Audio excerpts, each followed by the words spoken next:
You don't need to become someone else. You need to return back to the version of you that success, survival, and proving yourself made you forget. This video is about identity. Not just who you are, but who you've been and who you are finally ready to become. If you've hit the point where your old self cannot come with you, but your next level still feels out of reach, this is how you rebuild. Not with more hustle, not with more doing, but with deliberate becoming. In this video, I am going to walk you through the exact identity framework that I use to reset how I see myself, how I lead myself, and how I show up in life and business, even when life and business feel uncertain. But before we get into it, if you love the topic of this video, hit the subscribe button. And if you keep coming back for more and you're not yet subscribed, hit the subscribe button. Now, let's get into it. Shift number 1. Strip away the version of you that was built in survival. Most of us don't realize that we're actually still living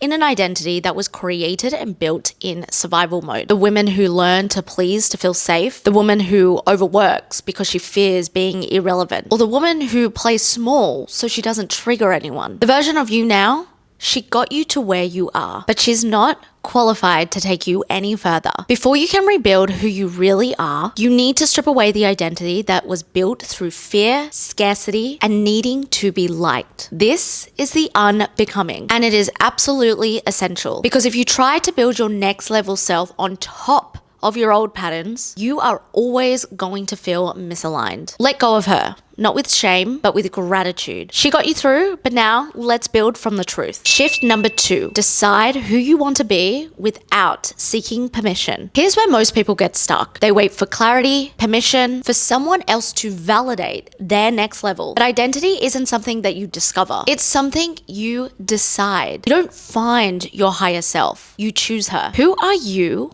when you are not performing for approval? Who are you when you're not operating from pressure, guilt, or proving? Then ask yourself, who do I choose to be now? Simple, but powerful. When I did this, I stopped waiting to feel ready. I started claiming the version of me that already existed inside. I just hadn't given her the microphone yet. That's how clarity comes. Not from thinking, but from movement. Which takes us on to shift number 3. Anchor safety through simple repetition. Once you've chosen who you want to be, your job is now to make that identity feel safe. Not exciting, not dramatic, safe. Because if your nervous system doesn't feel safe with the new version of you, it is going to reject that version. That's why so many people self-sabotage after a breakthrough. They haven't made it livable. So how do you anchor it? The 3 R's: repetition, ritual, rhythm. Not with 25-step morning routines, but through decisions, boundaries, the tone of your voice, the way you check your bank account, and the way that you start your day. Every moment in your life is a vote for your identity. Choose consistently, even if it's subtle. Shift number 4. Be her before anyone else sees her. This one is emotional because it requires your faith. It requires your self-trust. You must be the woman that you're becoming before your results start reflecting her. When no one validates you, when the numbers don't match, and when you're questioning whether or not it's working, that is faith. The women who quantum leap, they don't wait to see the evidence. They become the evidence. I used to walk into every single room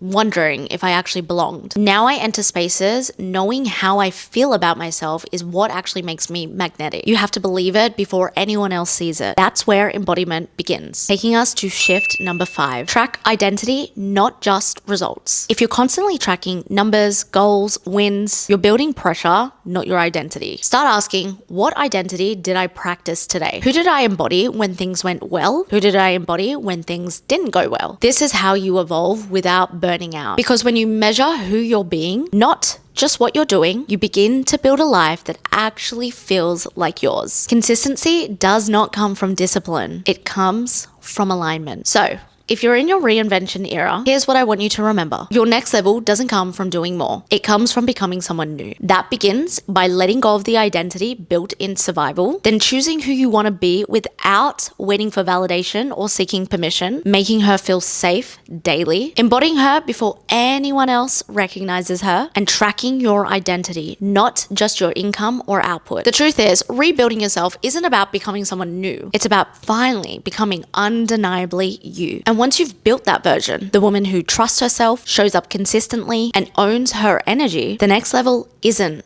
more effort.